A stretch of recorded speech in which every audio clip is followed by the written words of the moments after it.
Hola, muy buenas tardes. Sean bienvenidos, sean bienvenidas a todas, a todos, desde donde nos estén viendo ahorita. Sé que algunas personas están en oficina, otras personas están en casa. El Instituto de Profesionalización les da la más cordial bienvenida. Bueno, creo que hoy nos trae a esta reunión un tema bastante importante y sobre todo bastante relevante por el tiempo que estamos viviendo. La charla virtual con la que vamos a estar trabajando el día de hoy es cómo prevenir una enfermedad grave de COVID-19 en pandemia. Mi nombre es Eliette Herrera Borja y voy a estar el día de hoy acompañándolos para esta parte de moderación. Voy a estar leyendo todos sus mensajes, todo lo que nos vayan colocando por medio del chat, sus dudas y comentarios y bueno, sobre todo estar aquí acompañándoles a lo largo de esta transmisión a cargo del doctor Hugo Mendieta Cerón. Pero antes de comenzar con él, me gustaría recordarles nada más como esta parte previa de que creo que ya varias de las personas que se encuentran aquí con nosotros saben, ¿no? Identificar que si de repente hay alguna falla técnica, si de repente a lo mejor se nos desconecta la transmisión, no pasa nada, no se asusten, solamente les pedimos que cierren un poquito el programa y vuelvan a ingresar. Nosotros vamos a hacer todo lo posible por solucionar lo más pronto posible. Bueno, antes de ir de lleno con el tema y de comenzar con esta parte, me gustaría presentar a algunas autoridades que se encuentran el día de hoy con nosotros. Primero me gustaría cederle la palabra al doctor César Botello, jefe de la Unidad de Enseñanza, Investigación y Calidad del Instituto de Salud del Estado de México. Muy buenas tardes, doctor. Adelante. Muy buenas tardes a todos y a todas que hoy nos acompañan en esta transmisión. Agradecemos al Instituto de Profesionalización el espacio que da a la Secretaría de Salud y al Instituto de Salud del Estado de México y esta oportunidad de colaborar. Es siempre una instrucción del señor secretario colaborar en las capacitaciones y más en esta pandemia, en estos temas que son de vital importancia para que la sociedad y los servidores públicos del gobierno del Estado estén bien informados de estos temas. Es importante mencionar que tanto el doctor Gabriel O'Shea Cueva, secretario de Salud, y el coordinador de salud, el doctor Javier Lozano Herrera, están pendientes de estas capacitaciones que ha tenido como precedente el llegar a tantos servidores públicos del gobierno de las diferentes secretarías. Hoy iniciamos estas sesiones, estas conferencias virtuales. Agradecemos la participación del doctor Hugo Mendieta Cerón y seguido de él en diferentes conferencias se verán otros temas más. Abordaremos el tema de nutrición, de la rehabilitación pulmonar, abordaremos también la salud del menor de 5 años y el tema de salud mental, que también son importantes en la pandemia. Estos temas, los 5 temas, incluyendo el día de hoy, se llevaron a cabo en el mes de mayo y principios de junio. No me resta más que agradecer al Instituto de Profesionalización, a la maestra Mariana, a la maestra Lourdes Villanueva, que está aquí, todo el apoyo que nos han brindado a nosotros. Muy buenas tardes.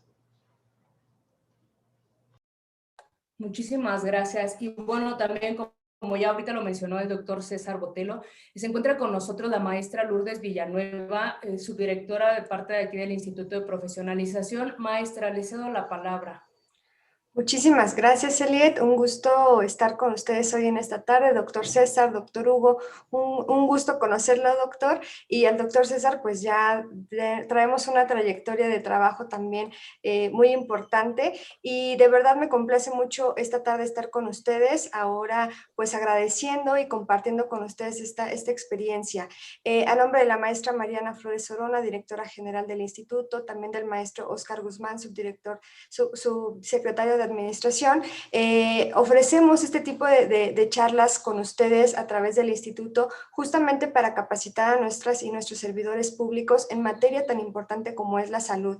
Bien lo comentaba el doctor César, traemos una serie de conferencias que ponemos a su disposición para que estemos informados, para que contemos con herramientas, para que sepamos que a mayor información, mayores elementos tenemos para tomar también decisiones y sobre todo para cuidarnos como lo hemos hecho hasta ahora para cuidarnos entre todas y entre todos. Y entonces esta serie de conferencias de verdad vienen a fortalecer esta parte informativa muy importante que todas y todos requerimos. Entonces, doctor Hugo, agradecerle de verdad enormemente el que haya aceptado nuestra invitación.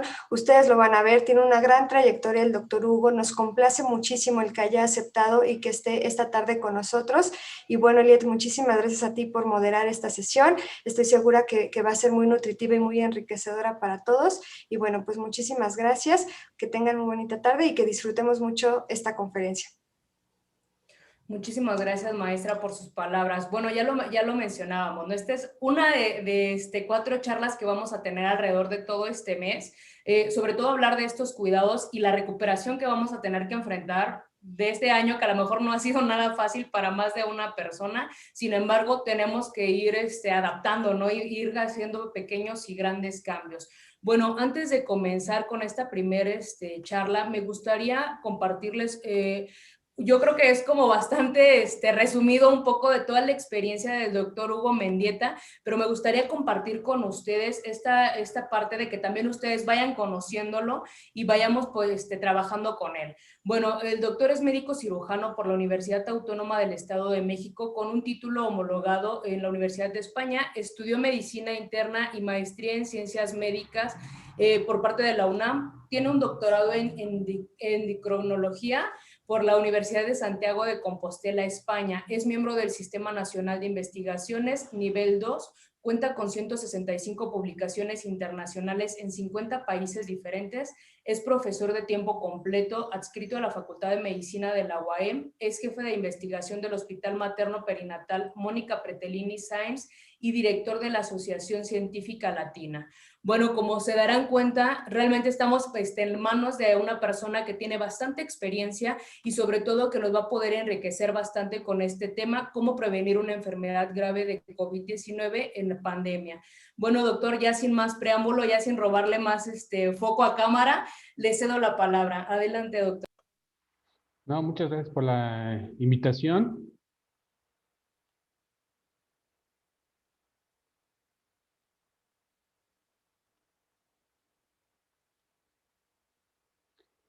Y listo, creo que ya se está proyectando de manera correcta, ¿cierto? Así es, ya está bien. Bueno, pues tengo que mencionar que pues no tengo conflictos de interés que declarar, ni alguna relación comercial con alguna situación que llegara a mencionarse en la presentación. Recapitulando de manera muy breve de los coronavirus, que ya todo el mundo habrá leído muchísima información.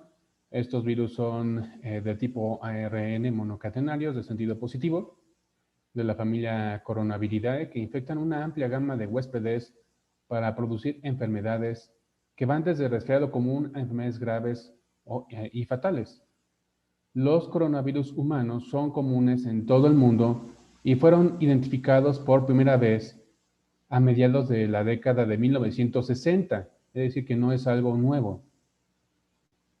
Se han identificado 7 coronavirus que pueden infectar a las personas, tipos 229E, NL63, OC43, HKU1, que comúnmente causan enfermedades respiratorias leves a moderadas, mientras que los coronavirus MERS-CoV o coronavirus del síndrome respiratorio del Medio Oriente y SARS-CoV o coronavirus del síndrome respiratorio agudo severo, con frecuencia causan enfermedades graves. En raras ocasiones, los coronavirus que infectan a los animales pueden evolucionar a infectar a humanos, como pasó con el SARS-CoV, MERS-CoV y ahora el SARS-CoV-2. La actual pandemia ocasionada por el coronavirus SARS-CoV-2 es potencialmente mortal y está desafiando a los mejores sistemas de salud del mundo.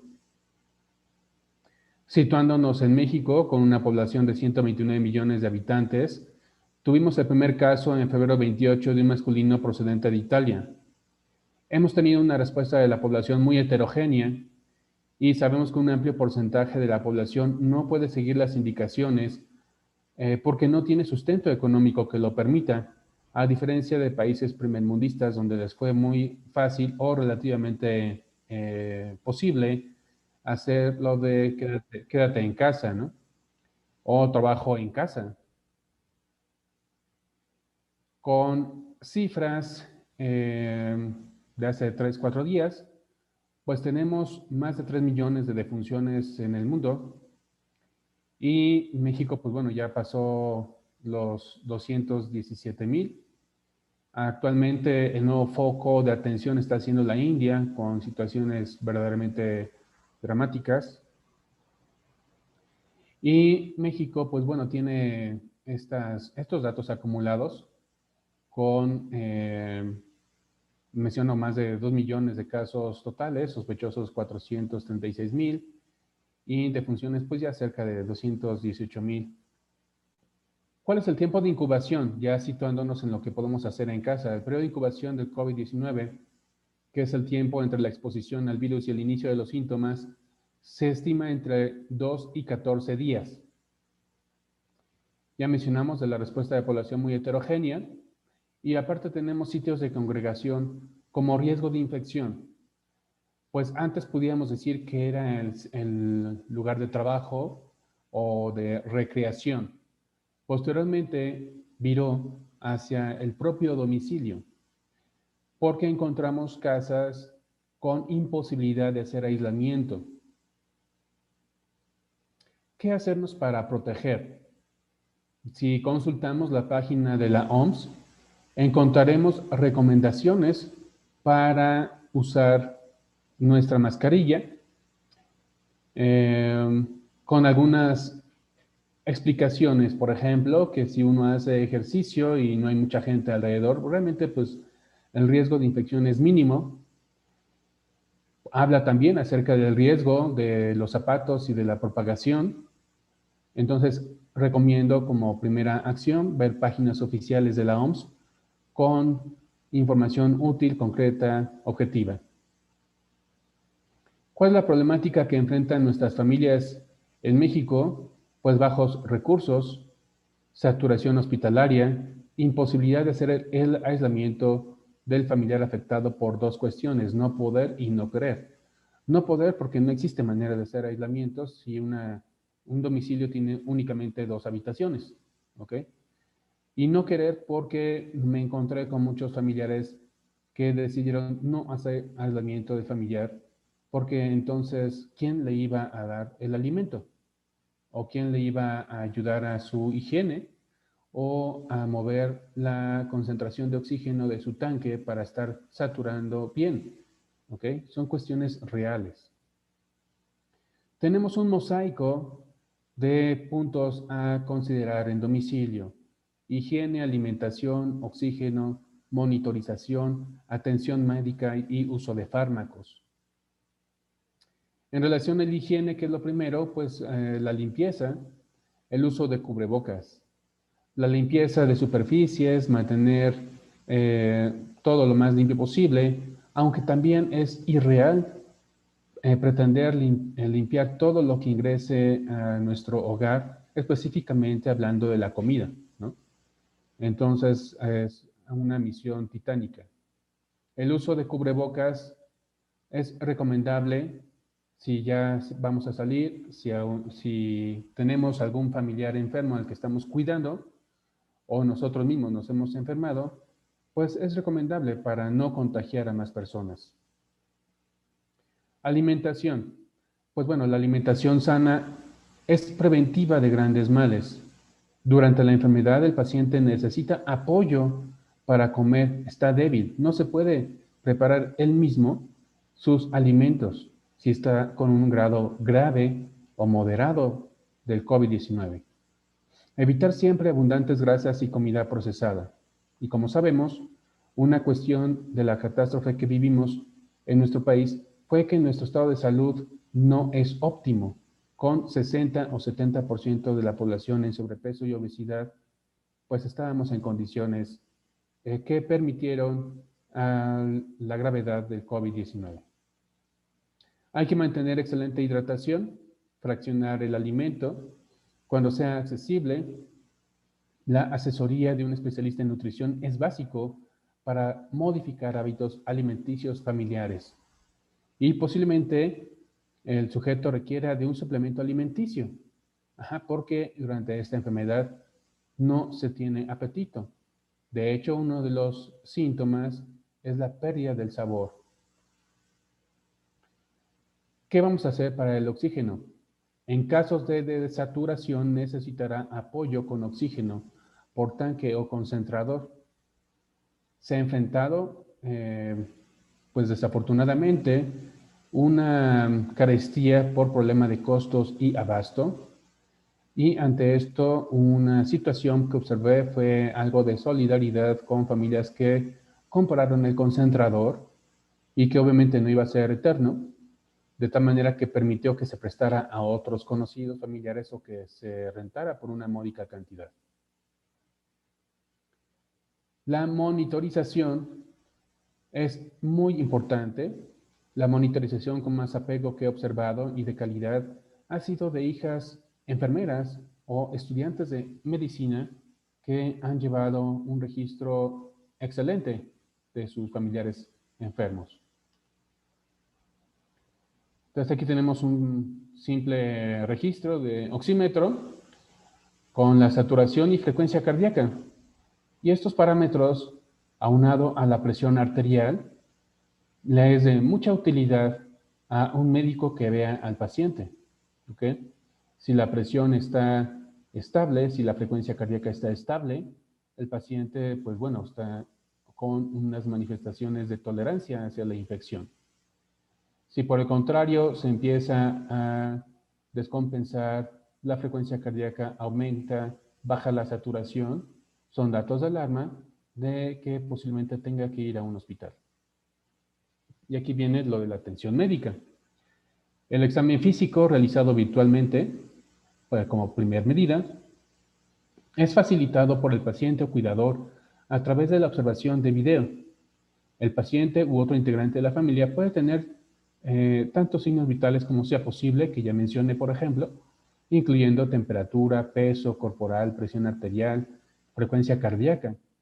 Y al hacer el primer contacto con un médico, podrán obtener información para su estabilización o seguimiento. El médico, si no reconsidera que se tenga que hospitalizar al paciente, podrá complementar la información con estudios que incluso se pueden hacer en algunos casos en domicilio, como una biometría hemática, lo cual es importante para ver si hay disminución de las defensas o, por el contrario, una respuesta leucocitaria que indicara que ya se complicó con una infección bacteriana. Será importante tener una radiografía de tórax, que también hay servicios a domicilio, o si no, y el paciente está estable, en una breve excursión a un laboratorio para hacérselo. Y, pues bueno, si el paciente tuviese los recursos, una tomografía sería ideal, pero si no, lo que me ha servido de batalla en comunidades alejadas ha sido una biometría y una placa de tórax. Y aquí pongo unas imágenes que ilustran, pues, fotos reales, no son editadas ni nada, de pacientitos que me mandan los familiares, más bien que me estuvieron mandando fotos de sus pacientes, ¿ok? De su coche, haciendo el esfuerzo para documentar qué estaba pasando. Y estos son ejemplos también de estudios, digo yo, accesibles, económicos, una biometría hemática y un electrocardiograma cuando fue posible, también su registro. En lo particular, la biometría hemática, ya mencioné, ofrece información para ver las defensas, me refiero a los linfocitos, y si estos están muy bajitos, hay que empezar un ajuste de tratamiento. ¿Qué podemos hablar de fármacos? Se enfrentó, y en algunos casos persiste, un problema de abasto y de costos. Pero recordemos que el paciente no es que tenga únicamente COVID, es que hay pacientes con múltiples enfermedades. Y si se inyecta una medicina, la pregunta es, ¿sabe alguien en la familia inyectar? Parece algo muy trivial o muy simple, pero no es así, porque sí me encontré con varios casos en los que nadie sabía inyectar, ¿ok? Entre más indicaciones que tenga el paciente, pues es más complejo y hay más posibles errores. Por ejemplo, con manejo de insulinas. Este es un ejemplo donde podemos encontrar un paciente con dislipidemia, es decir, alteración de colesterol, que sea hipertenso, que tenga diabetes, y aparte ansiedad y problema de tiroides. Entonces no es una sola patología, son muchas enfermedades que tiene un sujeto, una persona, y no podemos olvidarlas por atender únicamente la infección de SARS-CoV-2. Si el paciente tiene fiebre, pues la recomendación internacional indica pues dar antipirético, ¿no? Podemos incluir algunas de las opciones comunes y corrientes que afortunadamente sí están disponibles y que están en casi todos los cuadros de salud de las instituciones y que de manera privada pues también hay marcas genéricas muy económicas como paracetamol y ibuprofeno. En caso necesario, pues quizás hasta metamizol. Pero cuidado, no hay que sobredosificar, hay que siempre asesorarse con un médico para evitar errores. Y nos ayudarán los medios físicos. Esteroides, pues de acuerdo a la gravedad y a las publicaciones ya acumuladas, se demuestra que si hay una severidad pues moderada a grave de esta infección, el esteroide puede ser una buena herramienta, insisto, prescrito por un médico. Si se indica mal, puede ser contraproducente porque favorecerá que prevalezca una infección ahora bacteriana, ¿ok?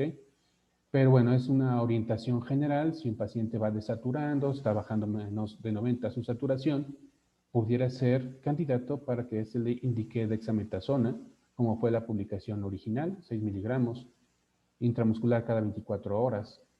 Pero, insisto, siempre con vigilancia médica, porque si el paciente es diabético, pues también se va a elevar la glucosa, hay que poner insulina y necesitará ir tomando nuevas indicaciones de manera dinámica. Podemos dar vitamina D. También hay infinidad de publicaciones en revistas serias internacionales que han inclinado la balanza a la afirmación de su utilidad, pues pudiera mejorar el estado inmunitario. Desafortunadamente, muchas presentaciones están agotadas y tiene más utilidad cuando se demuestra linfopenia, es decir, linfocitos menos de 1500. Si este criterio lo tiene el paciente, es candidato para vitamina D. La cantidad ideal serían 4000 unidades al día y ahora, pero si no existe la presentación de 4000 unidades, tendríamos que dar otras presentaciones que nos aproximen a esos 4000. Lo de anticoagulante ya tiene que ser a la fuerza, guiado por un médico. No recomiendo que alguien decida por sí mismo, en su familia, darse esta medicina. Son heparinas de bajo peso molecular, cuyas presentaciones también por momentos estuvieron agotadas. En su defecto se han indicado, quizás pienso yo, de manera un poco alterna y desesperada, pues ácido acetil salicílico y otros medicamentos. Pero insisto, siempre que ya se tenga que dar ese medicamento, tiene que ser siempre indicado por un médico. Y pregunto si hay que dar antibióticos. Dejemos claro que el antibiótico de manera directa no frena la replicación viral ni hace nada. Sin embargo, existe un peligro latente de que se produzca linfopenia, que he insistido en ello, y con esto aumenta el riesgo de una infección bacteriana y o micótica sobreagregada. Entonces, a lo mejor el paciente resulta que no empeora y no se muere por el virus, sino que se muere porque creció una bacteria, hizo una sepsis y se murió de ello. O se agregó un hongo y se murió de ello. Cuando sea posible, es recomendable apoyarse de un especialista en enfermería, ¿ok? Si hay algún gremio que es muy metódico y dedicado, pues es el gremio de enfermería, en la medición de los signos vitales, monitorización y aviso de cualquier dato de alarma. ¿Y qué podemos hablar del tratamiento antiviral? A la fecha, se están experimentando diversos esquemas de tratamiento contra COVID-19. Esta es una pequeña tablita que sintetiza algunos de los fármacos. En el caso de la nitazoxanida, tiene una historia importante que se demostró su utilidad contra diferentes virus e incluso ya fue útil contra coronavirus previos de MERS y SARS en Asia. Estos estudios fueron in vitro. pero bueno, hay ensayos clínicos de los 5 continentes acerca de la nitazoxanida contra la pandemia actual. Su limitante es la ausencia de ensayos clínicos controlados doble ciego. Entre comillas digo esto por lo que agregaré casi al final de la presentación. De la ivermectina hay argumentos a favor y en contra. No se puede dar en embarazadas. Limitante, también ausencia de ensayos clínicos controlados doble ciego. La OPS no la recomienda. El baricitinib, bamlanivimab y remdesivir recibieron opinión favorable por parte de COFEPRIS para su uso de emergencia. Los corticosteroides, ya mencioné que hay publicaciones importantes que dicen acerca de su utilidad, con la limitante que tienen el riesgo de complicar infecciones sobreagregadas en caso de prescribirse de manera incorrecta. Vitamina D, también ya mencioné que existe evidencia de posible utilidad en el sistema inmunológico. Hablando un poco de la nitazoxanida y teniendo en cuenta la disponibilidad de las demás medicinas, que es casi nula para la mayoría de la población, salvo la vitamina D y esteroides, pues esta medicina y su metabolito activo tizoxanida inhiben la replicación de un amplio rango de virus, tanto RNA como DNA, llámese influenza o también virus sincitial respiratorio, norovirus, dengue, fiebre amarilla, virus de encefalitis japonesa, rotavirus, hepatitis B y C, e incluso virus de inmunodeficiencia humana y los coronavirus que ya mencioné, SARS y MERS. Sí, aclaro que la decisión de iniciar protocolos de manejo con nitazoxanida en el caso de nuestra experiencia del ICEM y del Hospital Mónica Petolini, donde hemos trabajado más, fue del doctor José Meneses Calderón. Y acá está en YouTube este enlace donde él compartió este conocimiento desde abril del año pasado.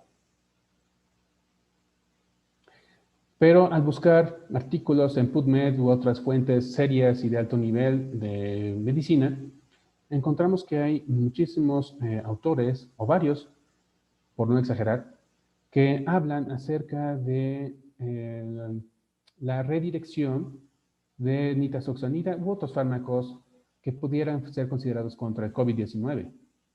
Estudios de computación, estudios de farmacocinética, farmacodinamia, de inteligencia artificial, o sea, una infinidad de aproximaciones. Nosotros hicimos una pequeña publicación descriptiva de nuestros primeros pacientes cuando empezaba la pandemia, en la cual pues tuve la fortuna también de entablar comunicación con el doctor Padmanabhan, que es hindú, pero trabaja en Estados Unidos, en el Hospital St. Joseph, Tacoma, Washington, haciendo su doctorado en biología molecular, farmacología, y con él integramos este pequeño artículo, ya que sus estudios nos sugirieron la dosificación exacta de nitazoxanida. En este pequeño reporte de 51 pacientes, pues solamente habían fallecido 2 pacientitas. Bueno, ya que existe neumonía, encontrarse el paciente en hospitalización e inclusive en terapia intensiva. Sin embargo, pues como en muchas enfermedades, una acción muy importante es la prevención y atención temprana. Siendo así, tuvimos oportunidad de ver algunos otros protocolos en el mundo. Grupos muy fuertes son en Brasil, con intervenciones tempranas o profilácticas, usando nitazoxanida y otros medicamentos también. Y logramos otra segunda publicación, en la cual vimos nosotros nitazoxanida de manera temprana en el personal de salud expuesto y que tenía datos de COVID inicial. Esta publicación fue apenas en enero de este año y tuvimos de 150 compañeros que incluyen este reporte, una sola defunción. Y de los 150 compañeros, solamente 3 se hospitalizaron, siendo que en general de una población que uno tenga con COVID, se hospitaliza el 20%. Entonces, aquí decidimos dar nitazoxanida de manera temprana a los primeros síntomas compatibles con COVID. Nuestro esquema fue 500 miligramos vía oral cada 6 horas, Por 7 días, cuando ya está el cuadro moderado, digamos, y de manera temprana, se da cada 6 horas 2 días y luego cada 12 horas 4 días más. Tampoco se puede decir que hay que tomársela sin Sintonizón porque no es inocua, genera malestar si no está indicado. Genera diarrea en 30%, ictericia en 2% de los casos. Entonces no tiene sentido tampoco tomarse algo si no hay infección, si no hay exposición. ¿Ok? Otro aspecto más, o sea, no olvidemos que un sector de nuestra población femenil está en edad fértil, están pues teniendo embarazos. Y la situación crítica que está pasando en México es que la principal causa de muerte materna ya no es la hemorragia obstétrica o la preeclampsia, eclampsia, sino es el COVID. ¿Ok? Las entidades con más defunciones maternas, tristemente, han sido el Estado de México, Ciudad de México, Jalisco. Siendo así, pues hicimos otro proyecto en el cual empezamos a dar nitazoxanida también a pacientitas embarazadas más allá del primer trimestre, y les comparto que ya fue aceptado el día de hoy. Este artículo parece una coincidencia, pero ya recibí lo de la aceptación. Obviamente de que se acepte a que se haga publicado, pues va a tardar bastante. Y compartimos la experiencia con 51 pacientitas embarazadas. Actualmente debo de mencionar que la mortalidad en el Hospital Mónica Petrolini dando nitazoxanida es de 3.1%. Y la mortalidad hasta la semana pasada, que según tengo entendido en el hospital, para el año 2021 es de 0. O sea, 0 muertes maternas este año, hasta la semana pasada, dando nitazoxanida en pacientes con COVID. Y creo que es motivo para considerar, tener en cuenta, analizar una invitación para hacer algo.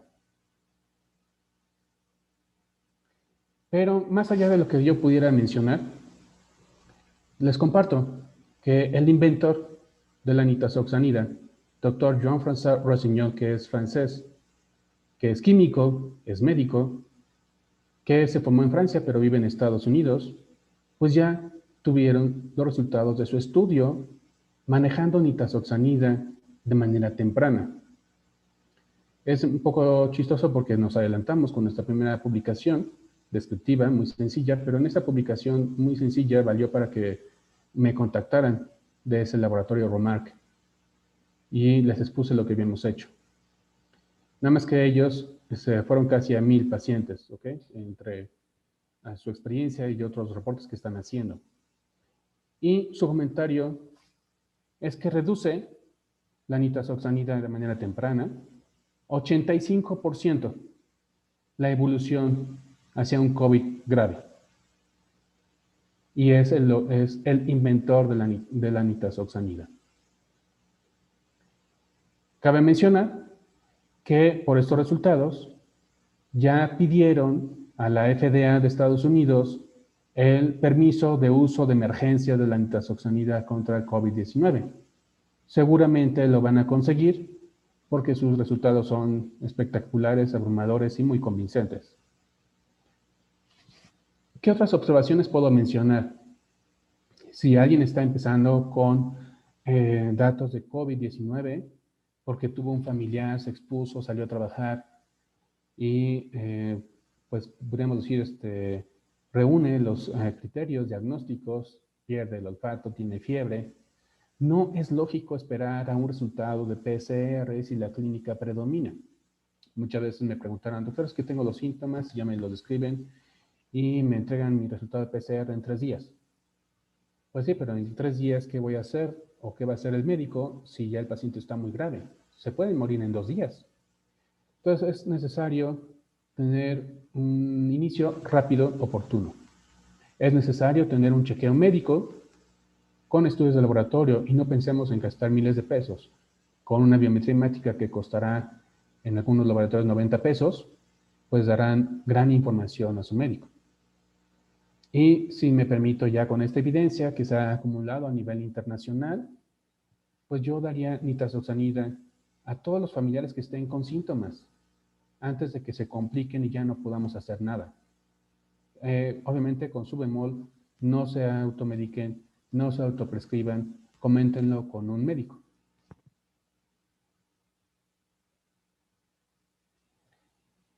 Me permito sugerir, por lo que he vivido y lo que estoy experimentando con estas pequeñas publicaciones, que se considere dar nitazoxanida a embarazadas con datos iniciales de COVID-19. Es una medicina muy segura. Para generar toxicidad se requiere dar una dosis 200 veces superior a la dosis terapéutica. No tiene efectos teratogénicos reportados y aparte se puede dar también en niños. ¿Ok? Entonces, siempre indicar que deben acudir a un hospital si continúa el descenso de la saturación de oxígeno. Debo mencionar que me pasó muchas veces que me llamaron que qué podía hacer con un familiar y ya estaba saturando al 57%. Pues no se puede hacer ya nada, ni por teléfono, ni en presencia física, ni nada, salvo darles apoyo con oxígeno y que eso significa un ventilador. ¿Ok? Y no olvidemos la rehabilitación. O sea, ya si alguien liberó el COVID, no terminó ahí el problema. Se ha visto que quedan con daño pulmonar, es necesario y si es posible recuperar la función pulmonar, haciendo ejercicios, empezando pues desde globos, que es lo más accesible, hasta inspirómetros. Y recomiendo, pues si es posible, si se cuentan los recursos, buscar algún especialista de terapia física y rehabilitación, que son expertos, y mi experiencia ha sido excelente. Han permitido que los pacientes literalmente vuelvan a correr y hacer su vida normal. Y aquí vemos una imagen entonces que ilustra pues, dos herramientas muy importantes que tenemos que encauzar y fortalecer en nuestra sociedad, porque esta no será la única pandemia que nos ataque. Ejercicio y alimentación, tanto de manera preventiva como de manera también de rehabilitación.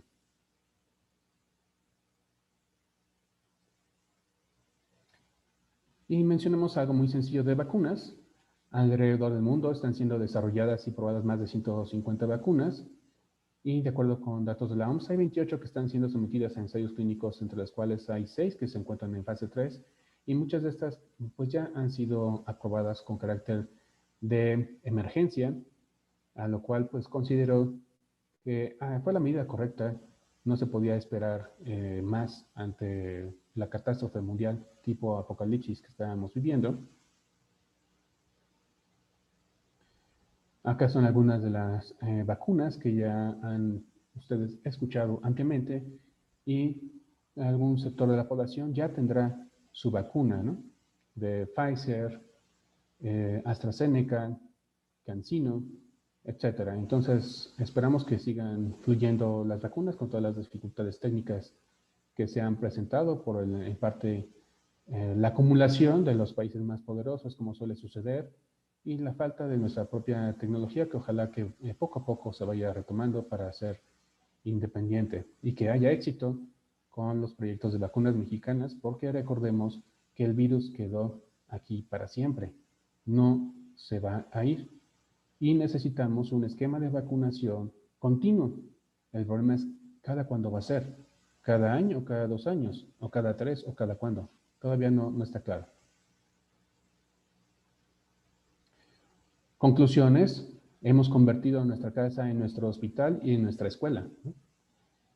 Sugiero, digamos, con todas las condiciones de seguridad, que tomemos en cuenta la nitazoxanida como una alternativa barata, segura, para un tratamiento inicial contra el coronavirus. Y se debe insistir claramente en los datos de alarma que obligan a ir al hospital, porque a lo mejor ni con las mejores medicinas se puede salvar a todos los pacientes. Ya depende mucho de nuestro sistema inmunológico, nuestro sistema de salud con el que llegamos. Si tenemos obesidad, hipertensión, diabetes, pues estamos en gran peligro, no solamente por el coronavirus, sino por cualquier infección. Entonces, sí hay personas que tienen alto riesgo de complicaciones.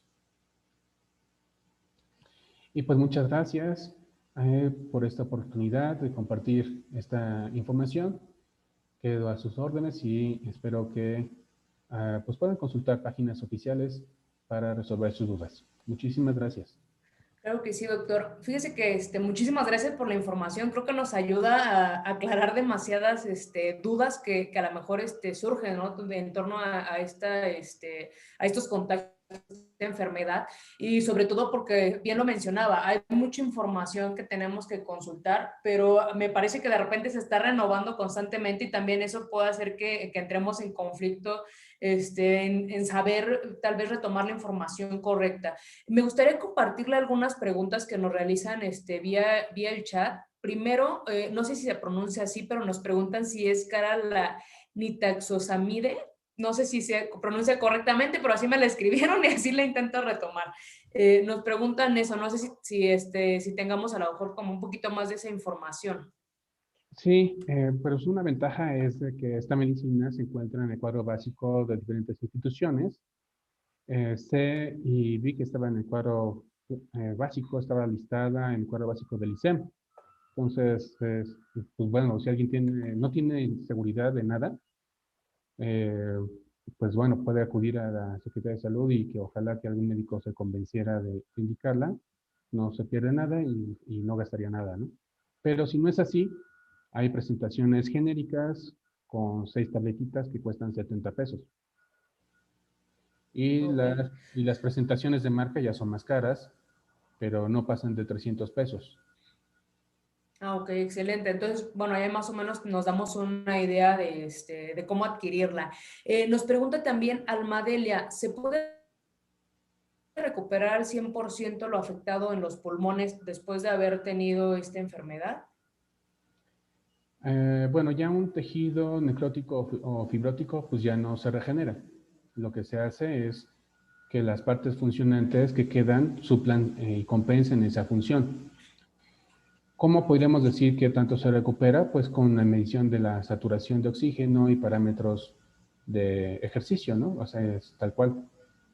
Les puedo decir que he tenido pacientes que referían a alguna terapia intensiva, estuvieron intubados, salieron y actualmente, siendo muy disciplinados con su terapia, pues ya saturan normal, pero su ejercicio es con un especialista en rehabilitación.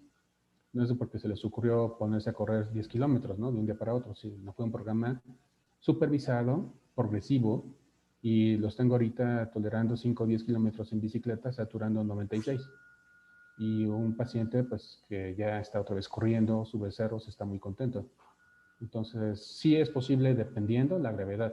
Si obviamente se dañó muchísimo el pulmón, no esperemos tampoco que va a estar así, ¿no? Pero yo creo que ateniéndonos a las recomendaciones de un programa de rehabilitación, la vida puede ser bastante aproximada a lo normal.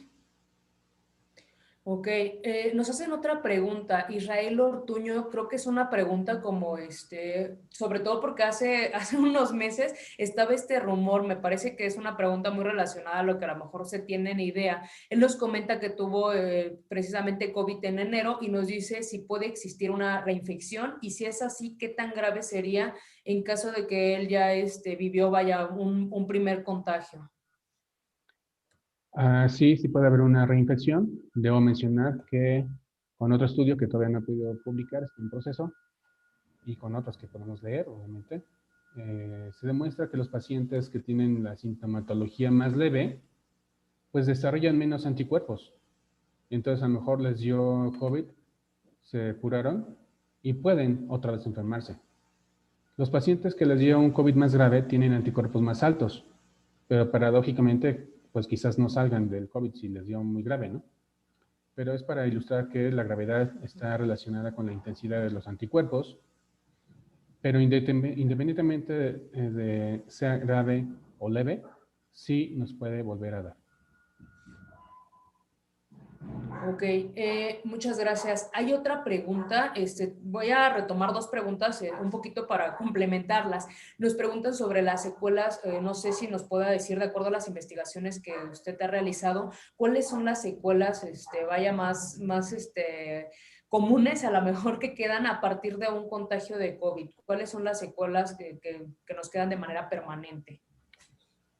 Bueno, la secuela más importante es la pulmonar, porque es donde estamos viendo la fibrosis, el daño y lo que lleva a la muerte muchas veces, ¿no? La insuficiencia respiratoria. Pero podemos encontrar secuelas que pasan desapercibidas como cardíacas y entonces tienen alteraciones del ritmo y a lo mejor tienen una muerte súbita porque tenían una arritmia que nadie detectó post-COVID. Pero también, como es un daño sistémico generalizado de todo, donde haya un endotelio, puede quedar dañado el riñón. Y también se han visto muchas alteraciones neurológicas y psicológicas, ¿ok? Y hasta psiquiátricas. Entonces es un conjunto de daño en todo. Dependiendo cada organismo, pues es lo que vamos a tener que vigilar. Muchas gracias. También nos preguntan, ¿qué tanta complicación o qué tanto problema? Creo que esto surge con un poquito de, ya sabe, la información que se puede tener por las vacunas y por lo que llegan a mencionar que son muy recientes y todo esto por el estilo. ¿Qué tanta complicación puede haber si ya existe o ya tienen ciertos antecedentes, padecimientos como tipo asma o alergias y poder llegar a tomar la vacuna? Bueno, sí se ha habido mucha controversia internacional acerca de las vacunas. Recordemos que el tiempo récord para desarrollar una vacuna había sido de 4 años. O sea, no podemos esperar que si nos estamos muriendo en millones en el planeta, esperemos 4 años para que todo el mundo esté feliz y satisfecho por todos los estudios habidos y por haber. Pues no me parece muy lógico. Creo que las vacunas que se han desarrollado son muy seguras, no desarrollan cualquier cosa estos grandes laboratorios. ¿Ok? Debo mencionar, por ejemplo, en el caso de la rusa, de la Sputnik, que no fue una ocurrencia de un día. O sea, muchos rusos seguían investigando la epidemia de MERS y SARS que fueron por coronavirus. Ya tenían avanzados muchos conocimientos para atacar este virus, estos coronavirus. Y eso permitió que aceleraran todo para conseguir la Sputnik. En el caso de Pfizer, con su tecnología innovadora de RNA y Moderna y los demás, pues sí tienen que pasar fases regulatorias importantes, no es una imposición de que se me ocurrió. Y obviamente siempre existirá el riesgo de que algo malo pase, pero es imposible saber a quién. Y hay que medir riesgo-beneficio poblacional. El riesgo de que te pase una alergia o una reacción adversa con quizás alguna vacuna sea 1 en 100,000, y el riesgo de que esos 100,000 adquieran coronavirus es de que 20,000 van a tener que ser hospitalizados, y de esos 20,000, 5,000 a lo mejor van a terminar en terapia intensiva y no van a salir. Entonces creo que la información es abrumadoramente a favor de las vacunas. Yo incluso, si veo ahorita que en Dinamarca que suspenden la vacuna, pues yo diría, pues pasen esas vacunas que tenían para su población, porque me urge aquí, yo no tengo. ¿Okay? Eso es lo que yo trataría de solicitar. Estamos en una emergencia y tenemos que salvar a la mayoría. Ok, también ahorita, justo retomando la parte de los medicamentos que se están, que nos mencionaba, ¿no? Que se están implementando y que se ha visto resultados favorables, nos preguntaba, Juan Quintero, ¿se ha logrado un apoyo gubernamental para implementar estos tratamientos? O creo que surge como el debate, ¿no? Que mencionan que, muchas personas no les alcanza la economía una vez que algún familiar, llega a recibir este contagio porque no se cuenta con todos los medicamentos disponibles. Entonces nos preguntan esta parte, si ya existe algún apoyo gubernamental, tal vez en algunos, no sé que si ya podemos contar con esto. Bueno, estoy enterado de un excelente esquema que diseñó, de hecho, el grupo del doctor César Botello, aquí presente, con las sugerencias del programa de atención para pacientes con COVID leve, moderada o severa. O sea que no está abandonado la idea, pero pues hace falta convencer a los médicos que son a final de cuentas quienes prescriben el medicamento. Por mucho o muy completo que esté un esquema, si el médico que está viendo al paciente no se convence, pues no hay manera de generalizar algo, con quizás justificada razón hasta que vean publicaciones internacionales de revistas de alto impacto, de grupos grandísimos. Pero pues casualmente ya salió eso con el grupo de Rossignol. Supongo que es una ventanita de oportunidad. Ok, muchas gracias, doctor. Ya por último, para ir como rompiendo a lo mejor algunas ideas, ya sabe, de repente vemos muchas cosas en redes sociales, desde los remedios caseros hasta consume tal cosa porque está recomendado. Tenemos ahorita un comentario sobre una compañera que nos menciona que es de Costa Rica y que ella escuchó que recomendaba a una doctora de su país que tomar ibuprofeno y antigripales durante 10 días era recomendable para, contra el COVID. No sé si lo retoma como un tratamiento preventivo o una vez ya que a lo mejor ya ha tenido el contagio.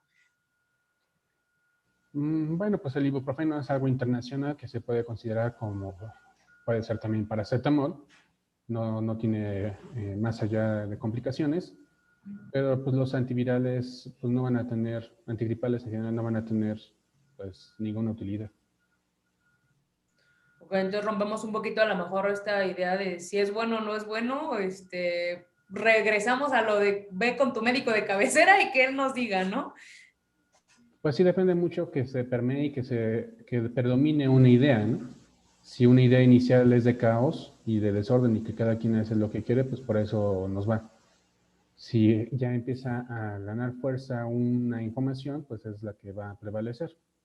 En este caso, pues después de tantos millones de muertos en todo el planeta, cada quien sigue haciendo su lucha y que todo el mundo está esperando pues las guías y lo que diga la OMS, ¿no? Entonces, si la OMS está muy lenta, que por cierto le he escrito a la OMS y he tenido comunicación con la OMS, pero no sé por qué se tardan mucho en sacar conclusiones de sus análisis. Esperemos que ya saquen algo pronto. Que también un poquito en torno a este debate y un poco a la información que se llegó a tener en torno al consumo de dióxido de cloro. ¿Qué tan bueno o malo? Se veían como muchos comentarios, ¿no? Algunos decían que casi lo tomaras ya de manera preventiva y que con eso estábamos a salvo. No tiene utilidad de manera preventiva. De hecho, me atrevo a decir que casi estoy seguro que habrán llegado a diferentes sistemas de emergencias, del ICEM por lo menos, pacientes que se intoxicaron con dióxido de cloro. O sea, si fuera alguien a buscar eso, pues lo encontrarían. Casi estoy seguro. Más bien estoy seguro que eso pasó. Pero, hablando estrictamente en el rubro científico, pues también sé que hay estudios serios. Se acaba de publicar uno de un grupo de Colombia de acerca del dióxido de cloro. ¿Cuál es el problema con esto? Que es casi imposible tener una dosis estandarizada, monitorizar, vigilar y no poner en riesgo a todos los pacientes. Ok, y ahorita me sonreía porque ahorita algunas personas nos van contando alguna experiencia del ibuprofeno y decían, me dio una gastritis muy fuerte después de haberla consumido muchos días continuos. Entonces, creo que es lo que comentaba, cada cuerpo va a tener una reacción a lo mejor distinta. Nos preguntaba una persona, perdí ahorita el nombre, me parece que era Marta, si una persona es alérgica a un medicamento como la penicilina, la vacuna contra el COVID, ¿podría generarle alguna secuela, algún daño o algo contraindicado? No, o sea, porque realmente las alergias son específicas para el elemento que desencadena la reacción. Entonces no tiene nada que ver la penicilina con la vacuna Pfizer RNA. Entonces no tiene que pasar nada.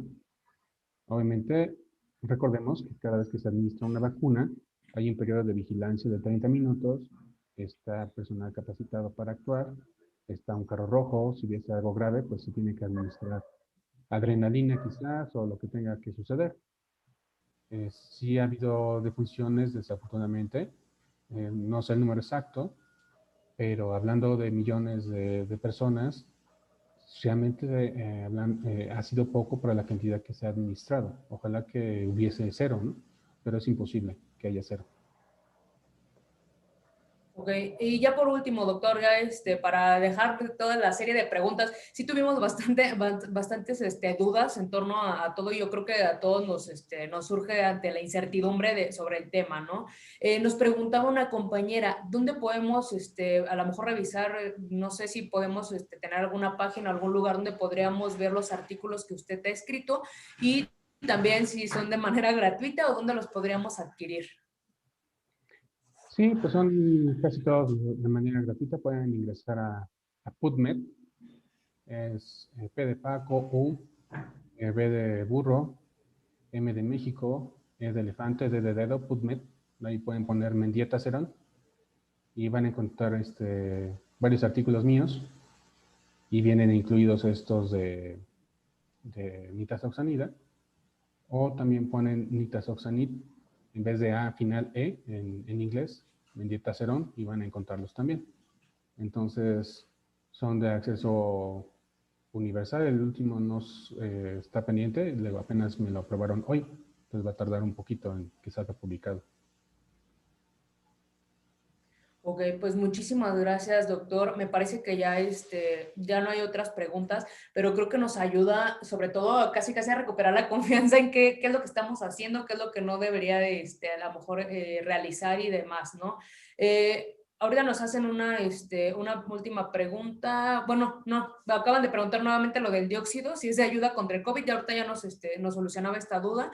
Creo que de repente encontramos un exceso de información, ya lo mencionaba, información, y de repente tener que saber elegir, a lo mejor seleccionar cuál es la mejor, se vuelve un poquito complicado. Pues muchísimas gracias, doctor Hugo. No sé si tenga algo más que nos quisiera compartir, algo más que quisiera complementar. No, pues gracias por la invitación y qué bueno que se hagan ese tipo de actividades para apoyar el conocimiento de todos los trabajadores, de todos los profesionistas, de todos los institutos involucrados, para que tengamos pues información de primera mano y vayamos saliendo de dudas. Excelente actividad. Muchísimas gracias, doctor. Y bueno, aparte de agradecerle a usted, le agradecemos a todas las personas que estuvieron viendo esta ponencia. Muchas gracias por sus comentarios, por sus dudas, y les invitamos a que no se despeguen del canal de YouTube, puedan seguirnos en redes sociales, en Facebook, en Twitter, y puedan ir dándose cuenta de todas las charlas virtuales que tenemos para ustedes. La próxima semana vamos a tener el tema de la nutrición como elemento clave para proteger la salud durante y después de la epidemia. Esta charla va a ser el 12 de mayo. El 19 de mayo vamos a estar con rehabilitación pulmonar para la recuperación post-COVID-19. Y el 26 de mayo estará la salud del menor de 5 años y sus eslabones en las infecciones respiratorias agudas. Entonces, les invitamos a que nos puedan seguir en el canal, nos puedan seguir dentro de redes sociales, y bueno, sobre todo que vayan acercándose y vayamos solucionando estas dudas que de repente la información con la que contamos tal vez no es la más oportuna. Muchísimas gracias, doctor César Botelho. No sé si le gustaría mencionar algo más para ya dar cierre a esta charla virtual. Solo agradecer al doctor Hugo Mendieta siempre por todo su apoyo, y a ustedes, al Instituto de Profesionalización, reiterarles nuestro apoyo de manera conjunta, el trabajo en capacitar a tantos servidores públicos. Muchas gracias. Gracias. Gracias.